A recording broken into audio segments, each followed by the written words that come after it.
about kidney stone diet prevention tips. We have a leading nutritionist on the call with us. We've got two amazing doctors who specialize in kidney stone prevention, and they are the co-founders of Moonstone Nutrition. Their product, Stone Stopper, is an alkali citrate powerhouse. It's a tool that can help prevent kidney stones from forming and is really used by doctors and leading nutritionists worldwide to help when things like diet and lifestyle changes maybe are stalling or just aren't really as effective as they could be. And Moonstone is something that is an easy one-step thing that you can add to your diet that comes in capsules, a drink mix, and in gummies that is safe for diabetics. It's low sodium, and it's actually kind of really sweet and yummy. So we're able to kind of talk with all of them today and answer some questions that you guys, we asked you to send us in your questions about kidney stones, about what you're really kind of concerned with when it comes to your diet. And we're going to try to get to as many of those as we can. I know because we're starting late, maybe Melanie, if you're okay staying a little bit longer with us than we had planned. Yes. We're going to try to answer as many questions as we can and have a good conversation. But whatever we don't get to today, we will be doing a follow-up blog post. And we're also going to be, if you guys stick with us to the end, we're going to have an amazing discount code for you for Moonstone products. So you guys can try them yourself. We know that you'll love them, and everyone who has tried them so far has great things to say. But send us your questions, even if you do at the end and you decide to join us in the Moonstone revolution and you have questions. Send them in. We will make sure that we answer them and that we have our amazing doctors who can answer some of those more complicated questions that we received as well. Okay, so with that, I am Christina Fard, and I'm going to help be our MC this evening or this afternoon, and let's get into it. So, Arnie, you said you'd like to talk about something you heard before we were chatting. So patients are very disturbed by the sort of misinformation they read where they can't have oxalates, and oxalates are in some of the most nutritious foods. And there's even talk about not having enough not having calcium in your diet because you have a calcium stone. So it just confuses the heck out of people. And my patients were so distressed that they couldn't eat their kale and their broccoli and their peanut butter and their chocolate and nuts and almonds. And when you just tell them the simple fact that when you have these high oxalate foods in a meal, as you guys had said, have a calcium source. So if you have a piece of chocolate cake, have a glass of milk. Goes really well. If you're having kale, have some yogurt with it. Put some cheese on your broccoli. It literally changes people's lives and allows them to eat these very nutritious foods, raspberries, strawberries, put some cream on it or ice cream, whatever. And as you guys had said, the calcium and oxalate bind in the gut and they go out and don't get absorbed into your urine. This is just a simple piece of information that truly is life-changing for calcium oxalate stone formers. And other than that, David knows everything and way more than me, so I'll let him speak. I have nothing to add to that, Marnie. It was beautiful. Well, so basically, to recap that for everyone who maybe missed that, we were talking before about like kind of things that people are often thinking they can't eat if they're dealing with kidney stones, which might be something that's high in oxalates. And oftentimes you'll see best kidney stone diet, and it says don't eat oxalates, and you have to count this and you have to count that. And we've got some experts on this right now that are saying that depends. It depends on your urine test results. It's why it's so important to make sure that you do see a specialist if you're dealing with some of these things, because you don't have to be super restrictive depending on your particular case. And in often the cases that you can find some balance in what you're doing, and it doesn't have to be so restrictive. So that is amazing. Thank you for sharing that. I want to go in, since we have you guys in here right now, about sodium. So we had a question come in from a runner, and they are, when they're doing their running, they're worried about how much sodium they should be taking. And they use a product right now that has like 310 milligrams of sodium. And they were wondering if they take Moonstone, the drink mix that we have, is that going to help them with the kidney stone prevention as well as helping them with their electrolytes as they're running? Okay. There's not a lot of sodium in Moonstone. Okay. It's about, per 30 milliequivalents is about less than 10 milliequivalents of sodium. So I don't really consider Moonstone a rehydration solution if you want to replace electrolytes. It's got a little sodium, a little potassium, a little magnesium, but it's not quite an oral rehydration solution if you're running in the sun on a hot day. And in that case, you might want a little bit more sodium. But if you're thinking about kidney stone prevention, then of course, the reason why Moonstone doesn't have a lot of sodium is because we wanted it to be good for kidney stones, and more sodium will lead to more urine calcium. And that's kind of a balance there from the point of view of prevention of kidney stones as is really our priority. Right. And And I would just add one thing. I've talked to a lot of runners who are long distance runners. And of course, during a long run, they sweat a lot and they have to rehydrate with multiple containers of fluids. And if one of those can be Moonstone, because we have half the RDA of magnesium, they seem to get less cramps. And with long distance running, these marathon runners, usually around 20, 21 miles, they get cramps. So having one of the drinks being Moonstone, as David said, not as a rehydration beverage, but the fact that it has significant magnesium may be beneficial for, these athletes. amazing. Yeah. That's amazing. Rehydration, by the way, hydration, two different things. Water, that's one issue. That's good for kidney stone prevention. Sodium, that's a different issue. And that's good for replacing the sodium that you've lost in sweat. So those are two separate things. And when we talk about hydration, I'm mostly thinking about water for kidney stone prevention, but sodium is part of that. And, most people are not marathon runners, the kind of people that Marnie's talking about. Most people are recreational runners, and they're not going to lose that much sodium. Right. So, Melanie? Melanie, do you have agree? Yeah, I agree. I have worked with people that, get very, very nervous because they feel like they need more salt because they're running. But I'm telling them to eat less salt. And again, it always comes down to working with a dietitian who knows what's going on with you and how much salt you're actually eating and if you need more or less. But I will say that if you are, especially if you live in Arizona, where Christine is, and it's very hot, not like you're in Chicago, and you are sweating a ton, you probably do have higher sodium needs compared to the typical recommendation that we give stone formers of 2,300 milligrams per day. And it depends on how much you're sweating and that sort of thing. But know that it is okay to eat more salt in that situation because your body does need it, and it's not going to completely, ruin all the efforts that other efforts that you're taking for stone prevention. Agreed. So, Agreed. okay, I'm glad we have a consensus. So I know, and guys, forgive me, but I know that kidney stones are a painful thing, and I know that it's not a fun subject, but I also want to try to add some laughter to this conversation because people who are suffering from kidney stones need a little bit of joy in their life, and I want to make sure that as we're on this, we can add to that. And to that, I think one of the questions that we had a lot of was with Moonstone, how much should you take daily if you are suffering from kidney stones? And David, a lot of people asked, is it something that you can take ongoing without any problems? Are there any negative side effects to taking Moonstone? Yeah. So usually if people don't have a 24-hour urine collection, and all of us, like to look at 24-hour urine collections as a way of guiding therapy, but most people, I think, who are having kidney stones and interested in Moonstone probably don't have a 24-hour urine collection done. I usually would start with one packet of crystals. That's 30 milliequivalents. I recommend that people put that in 2 cups, have 1 cup in the morning, 1 cup in the evening. I think that's a pretty good starting dose. Can you overdose on Moonstone? People ask, I saw some side effect questions. I don't think that really it's possible. There's magnesium in there, and magnesium can be a laxative. So if you took 4 packets of Moonstone a day, maybe you'd have some laxity, some diarrhea. But that's pretty much it, and there's not a lot of potassium in there. So even patients with some degree of chronic kidney disease can take it safely, up to stage 4 CKD. I'm not worried about that. It's only 6 or 7 milliequivalents of potassium per packet. So 2 packets a day is a little bit more than a banana. So I don't see Moonstone as having side effects from that point of view. And I think 1 packet a day is a good starting dose.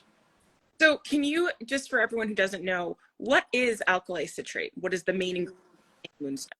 And why does it help when lifestyle changes and diet changes maybe are stalling, and how does it help someone who is trying to supercharge their diet and lifestyle changes? Christina, I don't have all my slides today, but the idea of alkali is the opposite of acid. And the key thing that we're talking about is citrate is good in the urine. Citrate binds to calcium, prevents calcium from binding to oxalate or phosphate. So you want more citrate in the urine. When you eat acid, which means usually animal protein, the kidney holds on to citrate and there's less citrate in the urine. And when you eat fruits and vegetables, there'll generally be more alkali, the opposite of acid. There'll be more citrate in the urine. So citrate is good for kidney stone prevention. It's also good for bone density. And so Moonstone is a high citrate beverage. Melanie can tell us, of course, that you eat more fruits and vegetables, less animal protein, you'll achieve similar changes. Moonstone is a way of also increasing your fluid intake if you take it as the packets added to water. And those are just as a little perspective, before Moonstone came around, we used to prescribe, and still do, potassium citrate tablets for people. And I prescribe 10 milliequivalent or 15 2 times a day or something like that, at least 30 milliequivalents. Most patients would come back in 3 months and either they weren't taking it or they were taking maybe 10 milliequivalents, 1 tablet a day. And the reason is the potassium citrate, the pharma product, is very toxic to the gut. And people don't like taking it. The pills are hard to swallow. Kids certainly can't take it because the pills are like the horse pills. So the fact that each packet of Moonstone has 30 milliequivalents, and as David said, if you take 15 in the morning, 15, half in the morning, half at night, I would be more than happy with that with my patients, unless if it's a patient, as David knows, running a stone clinic, there are some patients that until you treat them, every 3 to 4 months, they come in with another stone. Those people probably will do best with 2 packets a day or 60 milliequivalents. But anyway. So, Dr. Arnie, that is something that we had a question about in terms of dosages. So we did have a question on should you take more Moonstone depending on your particular case. So like what are the dosages for Moonstone? And if people have questions about their dosage for Moonstone, who can they ask? Well, several things. As David said, I do think the starting dose would be 1 packet split up in to halves per day, 30 milliequivalents a day. And if people form stone, we're here, that's a drink mix. It comes in things like the drink mix, 1 packet. Mix. It's really helpful for because this is a product that is safe for kids and for teens who are having a higher incident rate right now of kidney stones. So you can mix it. I tell people to mix it with more water, but kids tend to like it because it's really sweet. But they come in a bunch of different flavors. So he's talking about specifically the drink mixes, but it also comes in a capsule and a gummy form. And gummies, right. So you can, adjust your dose to what your dietitian or doctor thinks you need. But again, 1 packet a day, 30 milliequivalents, David would be happy with his patients. I'd be happy with them taking that much. And if they form stones, then they could take 2 packets a day. The problem with the pharma product is compliance is what, between 10 and 20%, David? People just won't take it. Yeah. And there can be some negative side effects, right? Like stomach upset. Yeah, very hard on the GI tract. Exactly. Stomach upset would be the main one. Okay, so I'm gonna get back onto Moonstone because I want to ask some questions too. I want to let people know about Moonstone, the fact that it's vegan and it's clean and all that stuff. But I want to ask this question. It came up a lot, Melanie, about caffeine in creating kidney stones. And should it be avoided if you are more susceptible for kidney stones? Great news. No. In fact, the data shows that people who drink coffee and tea, for the record, have a lower risk of stones. So I say there's no reason to avoid caffeine. I will say, like, for general health reasons, I don't want you like downing 5 cups of coffee a day or 5 pots of coffee. So I usually, like, my general caution around caffeine is 1 or 2 cups of caffeine per day. and maybe be careful of what you're adding to it, especially coffee, right? We like to add, I love my pumpkin spice creamer, especially around these months. So just be mindful of how much sugar you might be adding to your coffee. That I'm a lot more concerned about than the caffeine. But from a stone perspective, there's really no reason to What avoid caffeine. about alcohol? There's a lot of questions about alcohol, and I'm just going to throw this out there because David, one time when I asked him about kidney stones and pain, and he was like, Christina, if you need to grab a beer and sit in the tub, you're going to be fine. So that's how you're going to deal with pain. So what is the effect of alcohol on stone formation? So also lower risk technically. Exactly. So that's, I'm not telling you to go and drink a case of beer. Obviously, that's not going to be great for other health reasons. But having kidney stones is no reason that you can't enjoy a glass of wine or a can of beer if that's something that you enjoy. Of course, we shouldn't be drinking more than what the CDC says we should, which is technically 1 drink a day for women or 2 for men. But there's no reason to avoid alcohol. I will say there is a myth that I've heard many times, and that is that beer helps dissolve kidney stones.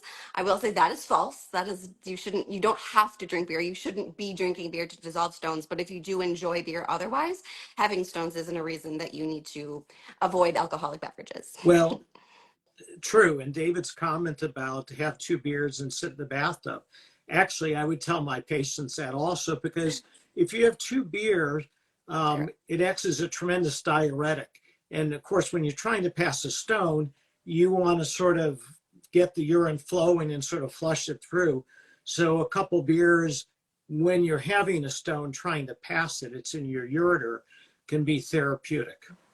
David, comments, thoughts, questions? Yeah, I just think that we're talking about prevention, and as Melanie said, alcohol. Every study of alcohol, people who drink alcohol shows it's not associated with more stones.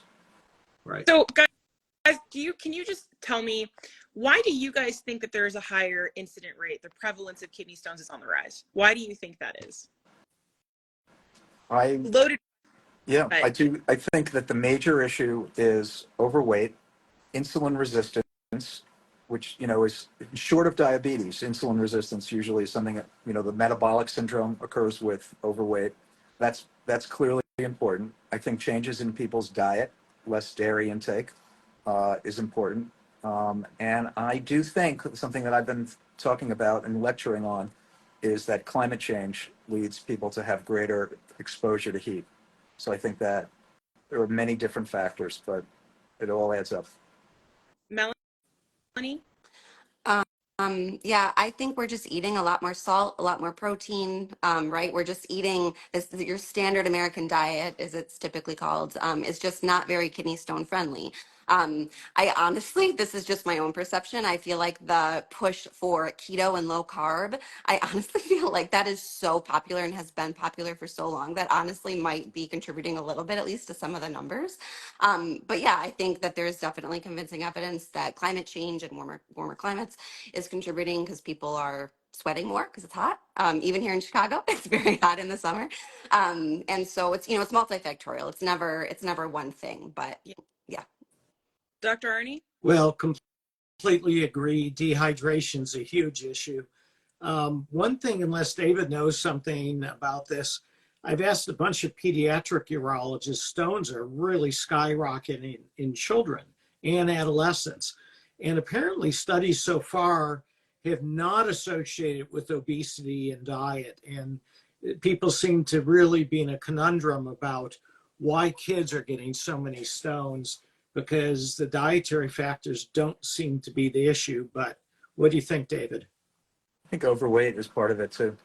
But, Melanie can talk about the diet that adolescents are following. The SAD diet, right, guys? Standard of Yeah. Yeah. SAD. Melanie, what would you recommend?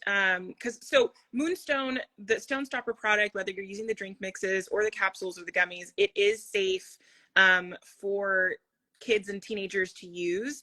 You can use it daily, but what would you recommend from a diet perspective, especially because so kids are so fussy with what they eat? How would a parent help their child or teen prevent kidney stones if they're already starting to suffer from them with their diet? I Think that's really tough because, you know, kids or stones in especially young kids and pediatric patients, it's a little different when we start to see like teenagers. But you know, that's so tough because I feel like usually those stones are being formed because of very different reasons. At least in my experience, I'm not a pediatric dietitian for the record. Um, but you know, I think and also we have to be very, very mindful of things like healthy relationship with food and body when we start talking about diet changes in children.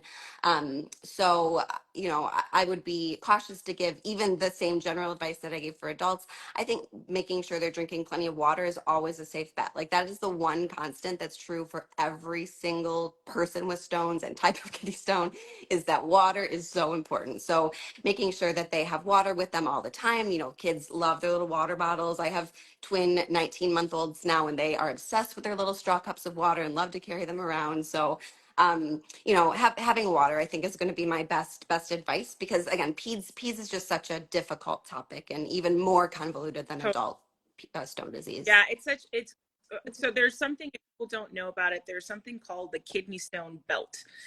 So this is like an area that has a higher incident rate of kidney stones geographically. And what they're saying is that potentially the reason for that is because of the heat and because of where they are. I think it also could include like where, you know, if it's predominantly like southern states, it could be also what they're eating. But the heat is definitely playing a factor. So with your kids, if you're concerned about a specific way for them to be eating besides a normal, just like try to add a little bit more fruits and vegetables, watch their protein intake, drinking water, guys. Like, do not sleep on the simplest thing, which is drinking water. And the great thing about for me, which I do for my prevention, is being able to take that Moonstone drink mix and just put it in. I put in a big thing of water because I don't like my stuff super sweet, but kids really like playing around with the flavors. Is add it in there, and then that way you can just be drinking your Moonstone throughout the day, and the kids just like sipping on things. You know what I mean? That way they're getting something yummy and they're getting that kidney stone prevention with the water. So just do it with the water. It would be my suggestion. I had a lot of questions that came in about that. So drink your water, and if you want to use Stone Stopper with the drink mixes, you guys can check out on Moonstone's website. They've got a bunch of yummy flavors. There's tropical mix and lemonade. And I'm going to ask you guys at the end what your favorite flavors are of Moonstone. But if you want to try, and I'm going to put it in the comments too, but Diet 30 is the promo code that you guys can try for 30% off of all of the Moonstone products, because I think it's important that you actually, what we've been talking about, you can actually try for yourself. So anything that's on the website, use Diet 30 to get 30% off, and you can try it. And then let us know if you have questions, or once you're trying it, you're like, hey, how do I play around with the flavors and how do I do the dosing? And we'll answer all of that stuff for you. So make sure to let us know if you have any questions. I want to go back to something that I got a question, and it said, so what is the best diet with Moonstone added? So if you're going to be doing Moonstone, do you need to change your diet differently, or what would be something you'd recommend if you're doing them concurrently? So I think the biggest thing to remember is that the reason you're drinking Moonstone is that it's a source of alkali, which is the opposite of base, right? Or excuse me, the opposite of acid. And as David talked about earlier, non-dairy animal protein. So I sometimes use the word animal flesh, which sounds a little harsh, but it's a good way to describe it. So we're talking about beef, chicken, pork, even fish and seafood. Those are certainly healthier options when we think about, you know, heart health and even kidney health, but they still do produce actually the same amount of acid as beef does. And so technically, if you are having Moonstone with a very meat heavy diet, it's still going to do something because it's still going to reduce the amount of acid that's produced from your diet, but you're kind of working against it by eating a ton of meat. And so I would say, and this is just good advice for honestly pretty much everyone under the sun, is to think about how much protein you're eating, making sure you're not eating too much, since many of us are eating a lot more protein than we actually need. And also that you are sort of helping Moonstone with lots of fruits and vegetables, because we know people who eat lots of fruits and vegetables, no matter what, have a lower rate of kidney stones. And so making sure that you aren't, you know, that basically your diet, when we think about this acid-based thing, is really helping support it, so that you are eating a more alkali producing diet, which generally means more fruits and vegetables, and for most of us, less of that non-dairy animal protein is what we typically like to say. How do you do the so like for people who have calcium stones, this we get this all the time. Like, have too much calcium, not enough calcium? What should they do with calcium? What is calcium? People automatically think like milk, right, when they think calcium. But calcium actually comes in a lot of different forms. So what would be the recommendation for trying to increase calcium in your diet? And then if your urine test calcium to be? Yeah. So I usually say whenever possible, as long as you tolerate it and you don't avoid dairy for other, cultural or religious reasons. 3 servings of dairy per day with meals, if you can, is really the best way to go about it. That's going to pretty much guarantee that you're getting enough calcium, which is around 1,000 to 1,200 milligrams per day. And dairy can be milk. Like milk is certainly the easiest. You can just like almost take like a couple shots of milk with every meal and just get it out of the way. Or you can have yogurt. I actually, speaking of another podcast that I just recorded, Christine, I just did one about yogurt and all the different fun ways that you can incorporate yogurt into your meal to make it just feel like you're not just eating milk and yogurt all day, because I know that it gets kind of cumbersome. But milk, yogurt, and cheese also, I think, is a really great source.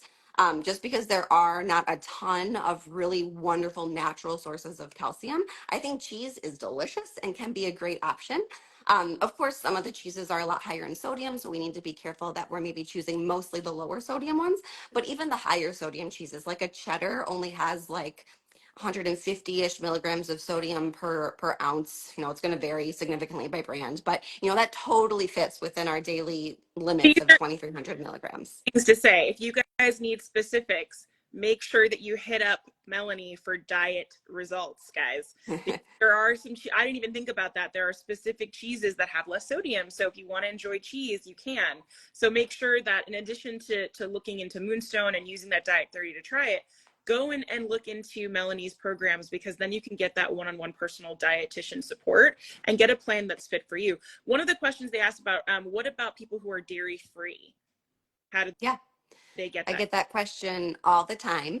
And in that case, I do think that the plant-based milk substitutes can be a good option. I would maybe recommend avoiding soy and almond milk, just because I don't want to introduce soy and almond. Yeah. What about, just do you recommend oat milk? Oat milk is cool. Yep. Coconut milk. I love coconut. If you like coconut milk is a great option. Rice milk can be a great option. But for most people, we do want to avoid calcium supplements. There's definitely some cases where I think supplements are completely okay, but we really want to try to get this calcium from food whenever we can. Okay. And so I want to go to another question. So it says full fat oat milk provides 25% of recommended daily value of calcium, and whole milk has 30%. Thank you, Naman. So I guess that means that we can play around with that. So they said, so soy, so her, Tina, thank you for the question. So she said that soy was just recommended by her doctor, but can we talk about the differences there and why you wouldn't recommend soy? Soy milk is just a lot higher in oxalate than than the oat milk or rice milk or coconut milk. So if you do have high urine oxalate, I would say avoid it. But if your doctor's recommending it for other reasons, I still think it can be a completely okay option. I would just love to look at your 24-hour urine test to see how that oxalate ends up landing when you incorporate all that extra soy. Right. And also these days, orange juice, there's a lot of things that have supplemental calcium, and you just need to read labels. So a lot of things have extra calcium in them that's sort of fortified with the beverage. So sorry, Tina, thank you for that. So she said that she heard the doctor say that soy was good. So I forget which one of you said that soy was good. Did you say that, David? Well, we do have a paper where we got our friends in Alabama, Melanie knows who I'm talking about, to measure oxalate content, and soy didn't come out as badly as I thought. Even it's almond. almonds actually was the highest, but we found that oat milk and pea milk were actually pretty good, and not high in oxalate. And soy has some oxalate, but it's not as high as almonds. So, we didn't tell people that it's completely avoid it, but I completely agree with Melanie that, doing much more than a cup a day is not a great idea. And the other point that Melanie made that I think is really important is if you're in a clinic, then it's nice to be able to follow your 24-hour urine collection and look at how changes in diet and medications and Moonstone and all of that changes your urine profile. So I want to go back to something because we talked about it before you guys joined about the urine collection. So if you are someone who is worried about kidney stone prevention, haven't had one yet, but thank you, Tina. We love having you on here. If they're worried about kidney stone prevention, maybe they haven't actually had one yet, but they're like feeling some stuff, or maybe they're just freaking. I'm one of those people. I know, David, you've always told me, you're like, if you haven't had a kidney stone, you don't need to take it for prevention. But you know me, I'm like, I don't know, I need to take it now. I want to prevent it, damn it. But if they're worried about it, who do they go to able to get a urine test? Does it have to be a nephrologist, or can they ask for a urine test from their regular doctor? How do they get a urine test, number one? And then number two, what are the numbers that they're looking for when they get that urine test back? So I'll just say they should see David Goldfarb and take it from there, David. Yeah, if you don't have the people who don't have stones that could benefit from taking Moonstone, I think, are people with a family history, right? If your parents both had kidney stones, I think that could be important. And if you wanted to know what your risk factors were, I think that is the most important by far. 40% of people in an emergency room with a kidney stone have a first-degree relative, a sibling or a parent with a kidney stone. So other than that, this may sound a little bit off-label, but alkali like Moonstone is also good for bone density. And a lot of people with calcium kidney stones have decreased bone density. So Moonstone's really ideal for the people like that. So are you saying, though, that if you happen to have somebody in your family who has had a history of kidney stone, and you are worried about it, that in addition to doing these diet and lifestyle changes, that you could potentially take a drink mix a day for Moonstone in your water, and it won't have any negative effect on your body? Is that what you're saying? That's correct. No negative effects. It's kind of like my kids, right? They have a family history of kidney stones because they know that their father was a stone former. So when my sons would come home from their athletic activities, one guy would say, "Yes, Dad, I peed in the 6th inning," and the other, because he knew that just after who won, what was the score, then I was going to say, "Did you urinate?" And the other guy, the basketball player, "Yes, Dad, I peed at halftime." So, of course, they recognize that they have a risk, and that's real. Everybody should be drinking more water. It's getting hotter, and we're all losing more water, and that's why kidney stones are becoming more prevalent.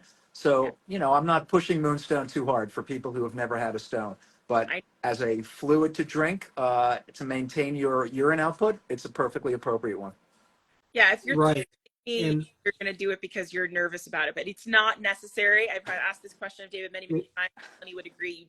Well, children who have seen their parents have a kidney stone and watching their 220-pound dad rolling around the living room in pain, they're terrified of stones, and they know there's a family history. So I did recommend it to my patients who had a strong family history. Absolutely. Yeah, that's what I take it for, because I have their family history. I've seen how painful it can be. And so I take it as a preventative thing. So to answer some questions, just looking into the questions we've got going on, Moonstone does not cause any tummy issues. They were talking about some of the things that are prescribed can sometimes be hard on the stomach. The great thing about Moonstone, it's very gentle, and you don't have anything like that. So it's an ongoing thing. The also available in the US, but you can get it worldwide on Amazon. Wait. Amazon won't let us deliver outside the United States, Christina. So I thought Noman is saying Amazon can ship it anywhere. I don't think that's happening.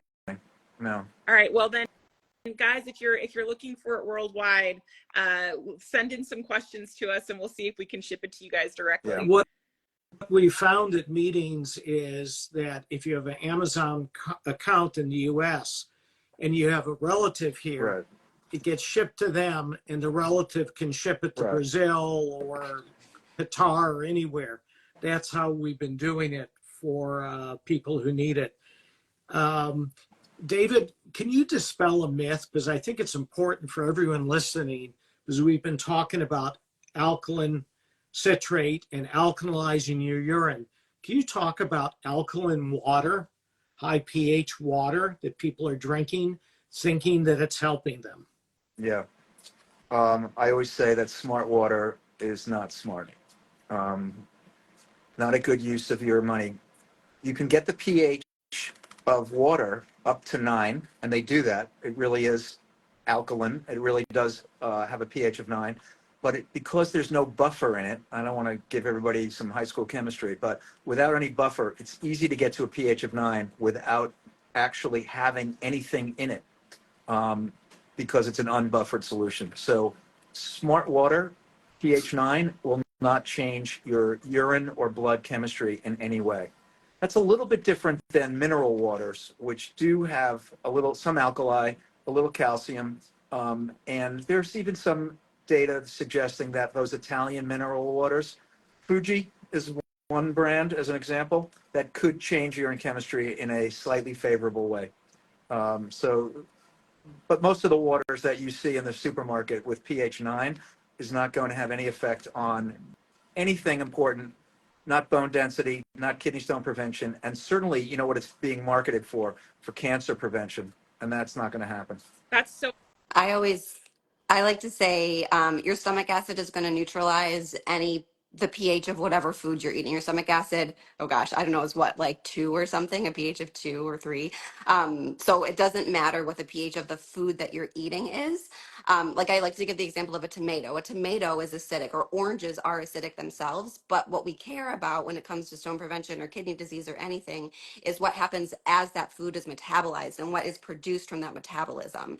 And it's really like all fruits, literally every fruit and vegetable is going to produce alkali after you consume it. So that's really what we're after, not really the pH of the thing itself, which is why one of the many reasons why alkaline water is so silly. I think It is. about these things. Correct. Another myth I wanted to talk about, and I know we started a little bit late, so you guys good for another like 10 minutes, and then we can hop off? Are you guys good for that? I have a I'm call good. at 1, so maybe a few Okay. more minutes, Okay. which is 1 my time. Okay. Yeah. For a minute. So I want to talk really quickly about lemon water, because that's a big myth that everyone talks about lemon water. And also, before we jump off, Michael, you asked about gummies versus packs, and any of the Moonstone Stone Stopper products will work. So it's really based off of what is best for you. If you want to take gummies, if you want to pop a couple of those throughout the day, if you want to take the capsules, some people just want to take them like there's part of their supplements for the day, or if you want to put them into the drink mixes because they're tasty. They are vegan, they are low sodium, so they're diabetic friendly as well. They're low sugar. So you guys can ask questions about those things.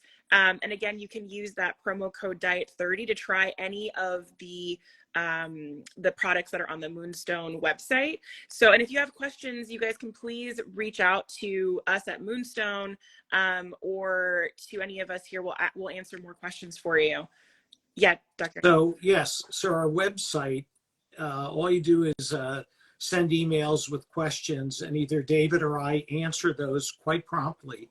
And starting within a month, 2 times a week, there is going to be a program on our website called Ask Dr. Arnie, and I'll be available for an hour, I think on Tuesdays and Thursdays, to have phone conversations with people who already, submit questions, and I'll be there to talk to people for their questions. Will you be wearing scrubs when you do those calls?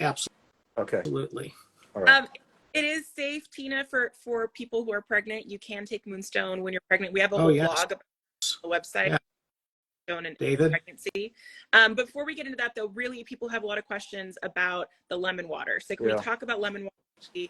And there was one other question that they had, if we can, the last 2 questions before we hop off, between lemon water and then also, is it only for prevention or can it also help in treatment, Moonstone? Okay. So the lemon water thing, lemon will absolutely be consistent with what we're talking about. Lemon has citrate, and one of the people who helped invent Moonstone, Arnold Sholder, wrote the first paper in the Journal of Urology about lemon juice. The problem is you have to drink a lot of lemon juice to get enough citrate, and people don't tolerate it too well because it's not sweetened. So it's hard to drink a liter of lemon juice. But there's nothing wrong with squeezing lemon and adding it to your food. It's just another source of alkali. And so that's not a bad idea, and there's absolutely nothing wrong with it. It's just a question. What we did in Moonstone was try to get more citrate into Moonstone than you can get from lemon juice. So I'm Okay. certainly, we're good with lemon. And we have there's also a blog on the Moonstone website about lemon juice. It's a common thing. I'm sure Melanie gets it all the time too. Well, can I just, do lemon juice? So it's something everyone talks about. I know, especially in self-healing circles, everyone's talking about lemon juice as this miracle thing, or celery juice, which is another one. If we do another live, we can talk about celery juice for curing all our ails. But I do want to answer that question. So you guys can ask us, so is it only for prevention, or can it also help heal with treatment? You're not going to dissolve calcium oxalate stones by adding citrate to the urine.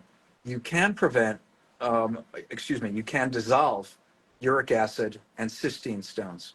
So those are less frequent. Uric acid stones maybe about 10%, but as much as 60% in diabetics.